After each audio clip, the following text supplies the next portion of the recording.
Hey guys, and welcome back to my Let's Play of the Crash Bandicoot n.sane Trilogy. After so many tries of going through the same 3 levels and the boss fight, we're finally moving on.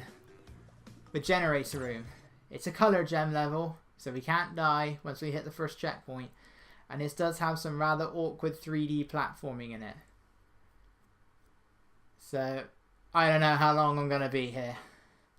Because we have quite a lot of... Now that we're on the third island, every coloured gem is on the third island other than the Lost City. So we have quite a lot of levels here. We have Generator Room. Even the level after this, Toxic Waste.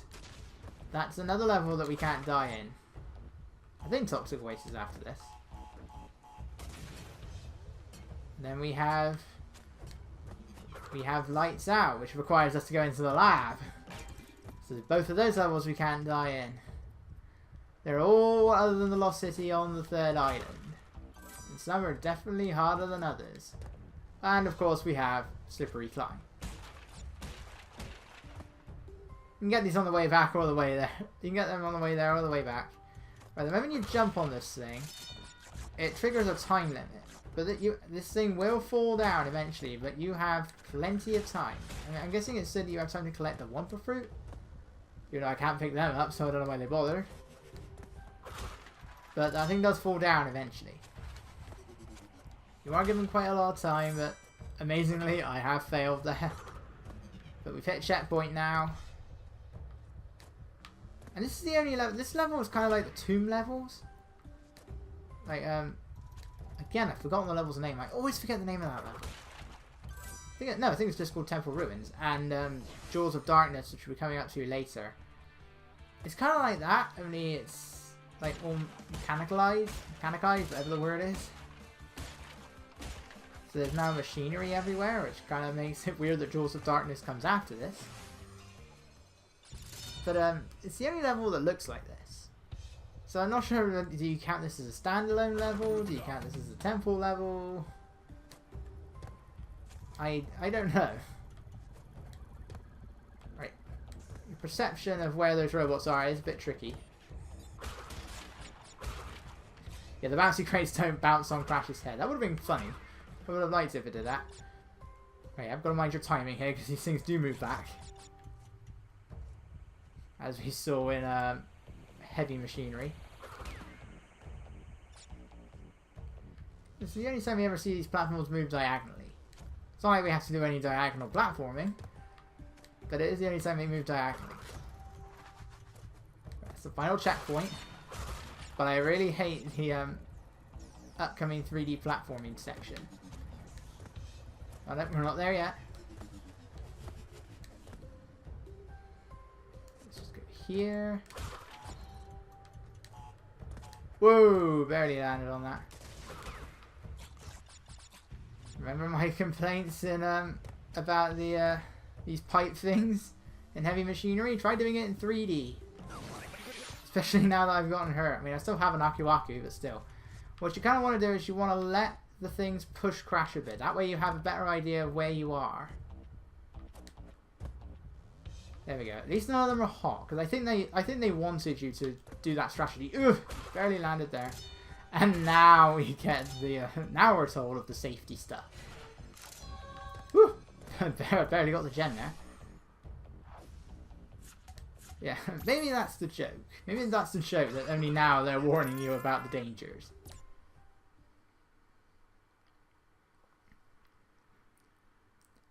But that's Generator Room. I actually managed to do that on my first try. That is a rarity. So I always say Portaroo. He's Pinstripe Portaroo. Oh boy. Toxic Waste. Later. I mean, I don't know why I don't just do Toxic Waste next and then we just backtrack 2 times. But I'm just going to go straight to upstream. So we've got to go all the way back to the third island. That's Native Fortress. We need to go to Slippery Climb for that one. Rolling Stones. Oh yeah, we need yeah, I forgot about that. Rolling Stones. We also need the blue gem there. We get that in Toxic Waste. So we've got to go back to that and Cortex Power. But for now we're going to upstream. So this is a level that will be taking us beyond the goal, but the first box we couldn't get is much earlier in the stage. So yeah, again, this is just where it shows, because we're only getting 3 crates here that we couldn't get in the original, and it's just so annoying that you have to backtrack so many times just for 1 crate, or just for so few crates. I don't think there's any moments where there's only 1 crate, but often it's just for so few crates. It makes you wonder why they even bothered. You know, at the very least, some levels there are you're backtracking for a loss of crates. You have to do that for Cortex Power. You have to do it for the Great Gates. There's like a whole other level back there, but for so many other levels, you're backtracking for so few boxes. Or you can jump on the easier invincibility, won't affect it. That's a bit of a tricky jump. That's being invincible. And that's all that's back there. Now I'm sort of going against the camera. And there we go. So that's the first box we have to backtrack towards. If these guys eat you, they can eat you while you're invincible. So you will still die. You're not that invincible. That'd be something cool. A video game where the invincibility really does make you invincible to everything. You just float above bottomless pits. Like you just walk on air.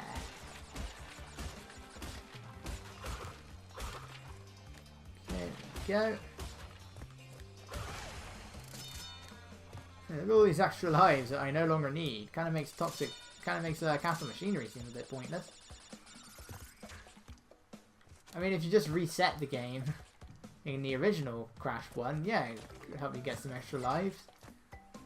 But in this, or if you've got plenty of if you've gathered plenty of lives beforehand, not really necessary. Let's come to this. I thought I wasn't going to go anywhere then. Some of the leaves. Right, this is a bit of a tricky one to time. Just go. These are our last 2 crates. And there we have it. 36 out of 36. Right, this is the one that's tricky to time. There we go.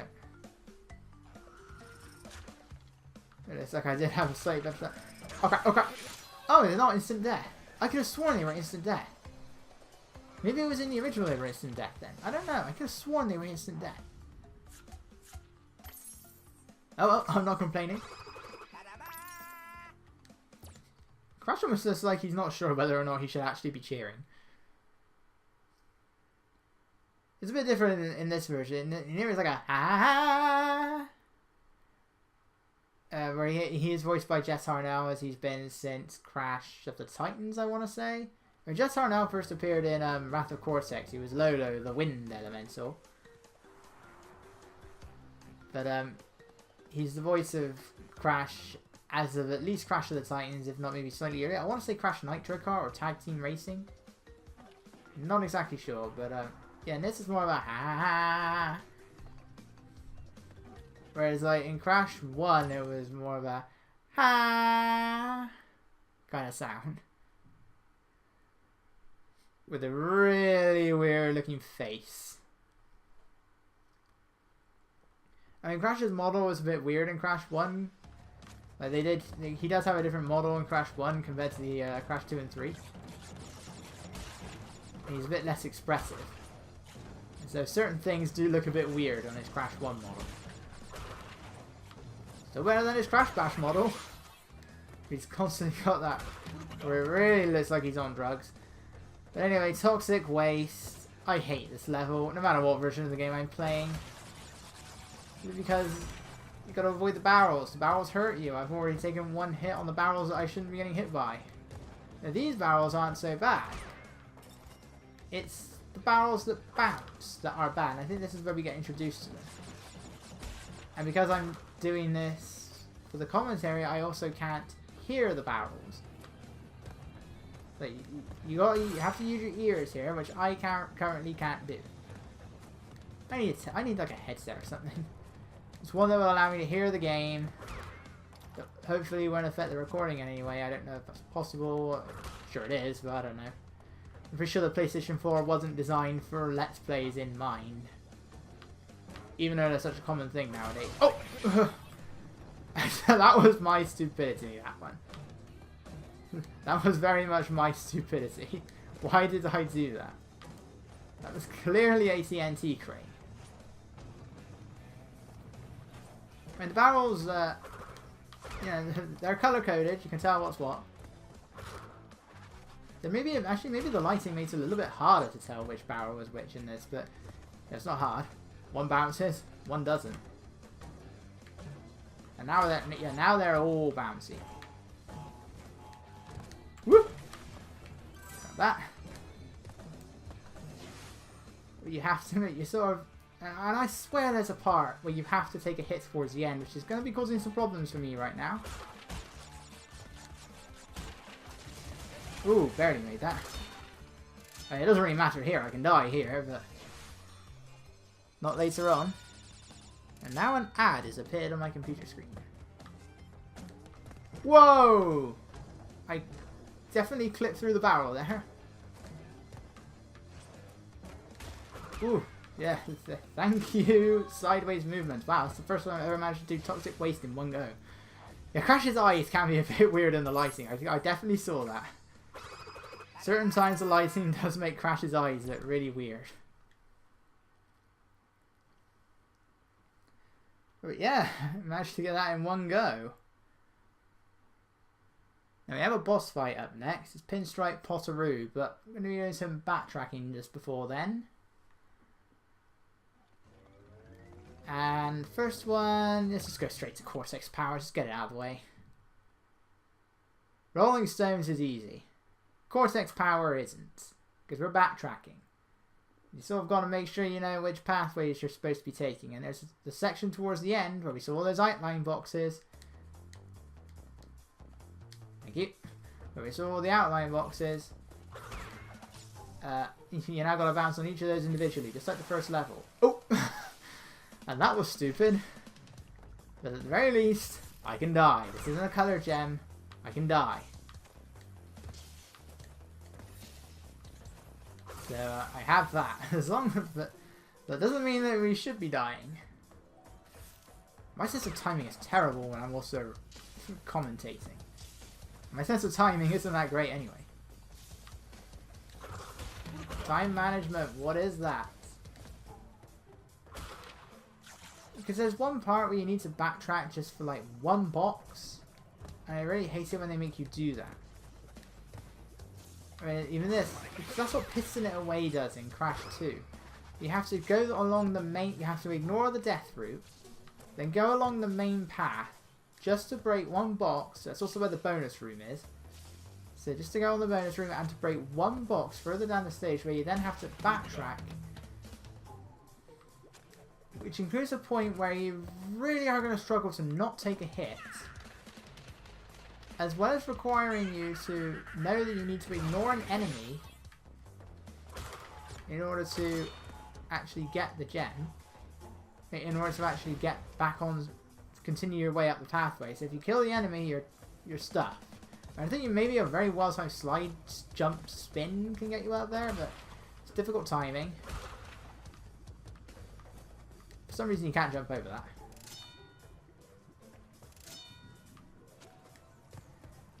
And then you gotta go along a death route. That also contains a load of boxes. I hate Piston It Away.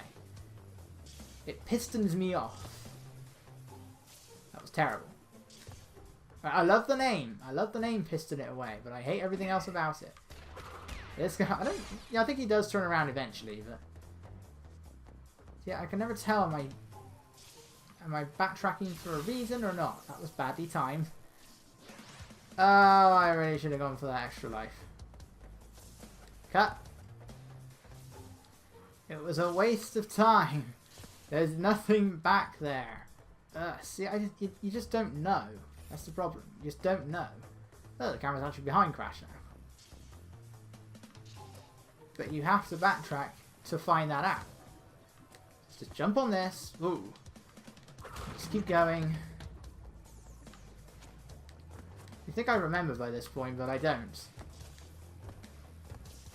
Again, something a Wrath of Cortex just does massively improve on. You don't have to backtrack in a single level. And Battle of Cortex does have a few moments where it's like if you do one particular thing, it makes getting a gem impossible. Like there's a level where you have to bounce on a load of crates, and that searches your pathway, but the crates are on top of nitro crates, and the gem path is right next to the nitro switch crate. So if you activate the nitro switch crate before jumping on the gem path, you can't complete the gem path. But also, backtracking in the gem path is next to impossible. Because of the camera view you're given and the fact that Coco, unlike in this, is terrible in Wrath of Cortex. Ah, there I go. I mean, at the very least, I know, I only need to take the gem path. Okay. Just gotta keep going now. Make sure I don't die. Oh, I'm gonna die. Right. D-pad away. Oh, I'm paranoid. Come on. I gotta end this. Thank you. I'm not gonna bounce on all of these. Gem. Right. There we go. End this already. How is it that the two levels I can't die in, including one of the most infamous levels in the game, are the ones I managed to clear on my first try? No, not Cortex Power. But anyway, I'm going to be ending things off here, because I have to. But next time we're going to be backtracking into the Rolling Stones, and I've got the blue gem as well. And then we're going to be facing off against Pinstripe Potteroo. And then we'll take on the high road. I should have switched to Coco for this part. I just realised, oh, Coco's got to do 2 parts now. She has to go through Slippery Climb and the high road. But anyway, I will see you guys then.